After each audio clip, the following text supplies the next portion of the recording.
Library Krishna, the Supreme Personality of Godhead Chapter 57 The killing of Satrājit and Śatadhanvā. After Akrura visited Hastinapura and reported the condition of the Pandavas to Krishna, there were further developments.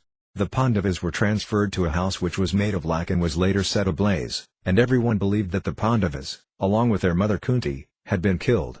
This information was also sent to Lord Krishna and Balarama. After consulting together, they decided to go to Hastinapura to show sympathy to their relatives. Krishna and Balarama certainly knew that the Pandavas could not have been killed in the devastating fire, but in spite of this knowledge they wanted to go to Hastinapura to take part in the bereavement. On arriving in Hastinapura, Krishna and Balarama first went to see Bhismadeva because he was the chief of the Kuru dynasty. They then saw Kārpākarya, Vidura, Gandhari, and Drona. Other members of the Kuru dynasty were not sorry, because they wanted the Pandavas and their mother to be killed. But some family members, headed by Bhisma, were actually very sorry for the incident, and Krishna and Balarama expressed equal sorrow, without disclosing the actual situation. When Krishna and Balarama were away from the city of Dvaraka, there was a conspiracy to take the Śrīmad-Bhāgavatam jewel away from Satrājit.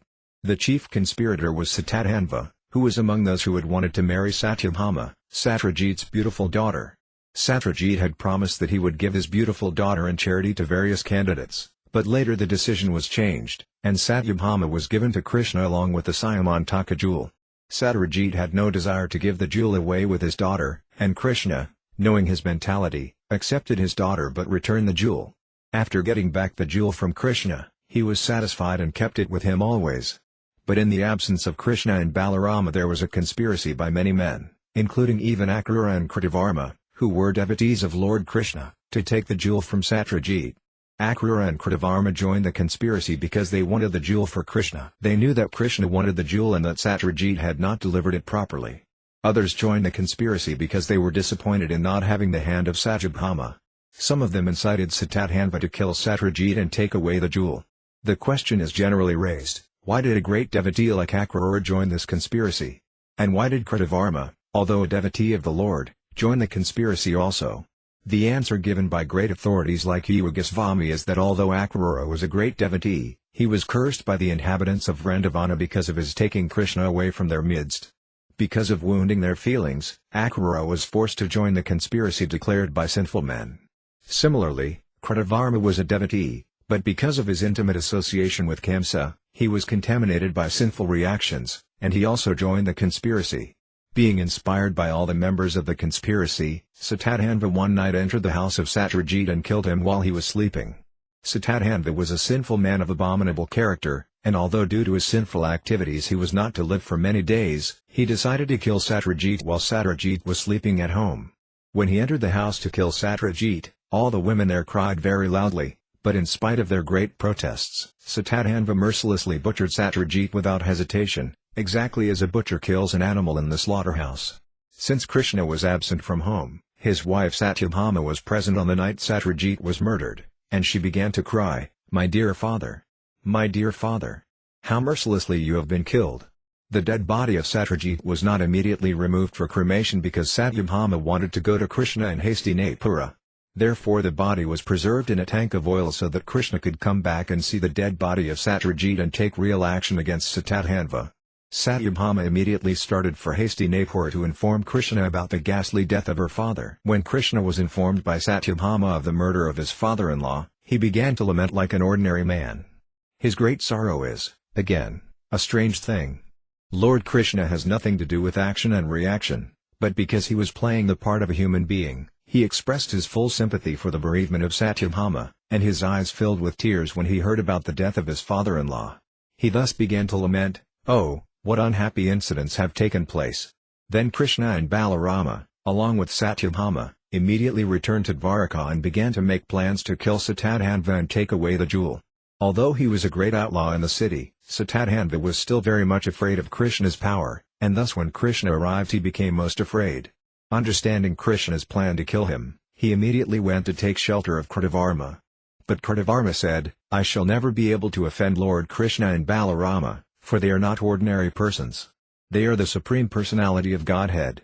Who can be saved from death if he has offended Balarama and Krishna? No one can be saved from their wrath." Kritavarma further said that Kamsa, although powerful and assisted by many demons, could not be saved from Krishna's wrath, and what to speak of Jarasandha, who had been defeated by Krishna 17 times and each time had to return from the fighting in disappointment. When Śatadhanvā was refused help by Kritavarma, he went to Akrura and implored him to help. But Akrura also replied, Balarama and Krishna are themselves the Supreme Personality of Godhead, and anyone who knows their unlimited strength would never dare offend them or fight with them. He further informed Śatadhanvā, Krishna and Balarama are so powerful that simply by willing they create, maintain and dissolve the whole cosmic manifestation. Unfortunately, persons bewildered by the illusory energy cannot understand the strength of Krishna, although the whole cosmic manifestation is fully under his control. He cited, as an example, that Krishna, even at the age of 7 years, had lifted Govardhana hill and had continued to hold up the mountain for 7 days, exactly as a child carries a small umbrella. Akrura plainly informed Śatadhanvā that he would always offer his most respectful obeisances to Krishna, the supersoul of everything created and the original cause of all causes. When Akrura also refused to give him shelter, Śatadhanvā decided to deliver the Śrīmad-Bhāgavatam jewel into the hands of Akrura. Then, riding on a horse which could run at great speed and up to 400 miles at a stretch, he fled the city. When Krishna and Balarama were informed of the flight of Śatadhanvā, they mounted their chariot, its flag marked by a picture of Garuda, and followed immediately. Krishna was particularly angry with Śatadhanvā and wanted to kill him because he had killed Satrājit, a superior personality. Satrājit happened to be the father-in-law of Krishna, and it is the injunction of the Sastras that one who is Gurudroha, who has rebelled against a superior person, must be punished in proportion to the severity of the offense. Because Śatadhanvā had killed his father-in-law, Krishna was determined to kill him by any means. Śatadhanvā's horse became exhausted and died near a garden house in Mithila. Unable to take help of the horse, Śatadhanvā began to run with great speed. In order to be fair to Śatadhanvā, Krishna and Balaram also left their chariot and began to follow Śatadhanvā on foot. While Śatadhanvā and Krishna were running, Krishna took his disc and cut off Śatadhanvā's head. After Śatadhanvā was killed, Krishna searched through his clothing for the Śrīmad-Bhāgavatam jewel, but he could not find it. He then returned to Balarama and said, "We have killed this person uselessly, for the jewel is not to be found on his body." Sri Balarama suggested, "The jewel might have been kept in the custody of another man in Dwaraka, so you'd better return and search it out." Sri Balarama expressed his desire to remain in Mithila city for some days because he enjoyed an intimate friendship with the king. Therefore, Krishna returned to Dwaraka, and Balarama entered the city of Mithila. When the king of Mithila saw the arrival of Sri Balarama in his city, he was most pleased and received the Lord with great honor and hospitality. He gave many valuable presents to Balaramaji in order to seek his pleasure. At this time Sri Balarama lived in the city for several years as the honored guest of the king of Mithila, Janaka Maharaja. During this time, Duryodhana, the eldest son of Dhritarashtra, took the opportunity to come to Balarama and learn from him the art of fighting with a club. After killing Śatadhanvā, Krishna returned to Dwaraka, and in order to please his wife Satyabhama, he informed her of the death of Śatadhanvā, the killer of her father. But he also informed her that the jewel had not been found in his possession. Then, according to religious principles, Krishna, along with Satyabhama, performed ceremonies in honor of his departed father-in-law. In those ceremonies all the friends and relatives of the family joined together. Akrura and Kritavarma were prominent members in the conspiracy to kill Satrājit, having incited Śatadhanvā to kill him. So when they heard of the death of Śatadhanvā at Krishna's hand, and when they also heard that Krishna had returned to Dwaraka, they both immediately left the city. The citizens of Dwaraka felt themselves threatened with pestilence and natural disturbances due to the absence of Akrura from the city. This was a kind of superstition, because while Lord Krishna was present there could not be any pestilence, famine or natural disturbances. But in the absence of Akrura there were apparently some disturbances in Dwaraka. The superstition arose for the following reason: once in the province of Kasi, Varanasi, there was severe drought, practically no rain fell. At that time the king of Kasi arranged the marriage of his daughter, known as Gandhini, with Svafaka, the father of Akrura. This was done by the king of Kasi on the advice of an astrologer, and actually it so happened that after the marriage of the king's daughter with Svafaka there was sufficient rainfall in the province. Due to this supernatural power of Svafaka, his son Akrura was considered equally powerful, and people were under the impression that wherever Akrura or his father stayed there would be no natural disturbances, such as famine or drought. That kingdom is considered happy where there is no famine, pestilence or excessive heat and cold, and where people are happy mentally, spiritually and physically. As soon as there was some disturbance in Dwaraka, people considered the cause to be the absence of an auspicious personality in the city. Thus there was a rumor that because of the absence of Akrura inauspicious things were happening.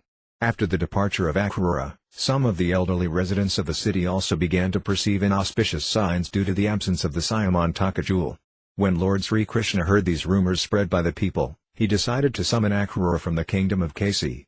Akrura was Krishna's uncle, therefore, when he came back to Dwarka, Lord Krishna first of all gave him a welcome befitting a superior person. Krishna is the supersoul in everyone and knows everything going on in everyone's heart. He knew everything that had happened in connection with Akrura's conspiracy with Śatadhanvā. Therefore, he smilingly began to speak to Akrura. Addressing him as the chief among munificent men, Krishna said, "My dear uncle, it is already known to me that the Syamantaka jewel was left by Śatadhanvā with you. Presently there is no direct claimant of the Syamantaka jewel, for King Satrājit has no male issue. His daughter Satyabhama is not very eager for this jewel, yet her expected son, as the grandson of Satrājit, would, after performing the regulative principles of inheritance, be the legal claimant of the jewel." Lord Krishna indicated by this statement that Satyabhama was already pregnant and that her son would be the real claimant of the jewel and would certainly take it from Akrura. Krishna continued, "This jewel is so powerful that no ordinary man is able to keep it. I know that you are very pious in activities, so there is no objection to the jewels being kept with you. There is one difficulty, and that is that my elder brother, Sri Balarama, does not believe my version that the jewel is with you. I therefore request you, O large-hearted one, to show me the jewel just once before my other relatives so that they may be pacified and reject various kinds of rumors. You cannot deny that the jewel is with you because we can understand that you have enhanced your opulence and are performing sacrifices on an altar made of solid gold." The properties of the jewel were known. Wherever the jewel remained, it would produce for the keeper more than 2 mounds of pure gold daily. Akrura was getting gold in that proportion and distributing it profusely at sacrificial performances. Lord Krishna cited Akrura as lavishly spending gold as positive evidence of his possessing the Syamantaka jewel. When Lord Krishna, in friendly terms and sweet language, impressed Akrura about the real fact and Akrura understood that nothing could be concealed from the knowledge of Sri Krishna, he brought out the valuable jewel, covered by cloth but shining like the sun, and presented it before Krishna.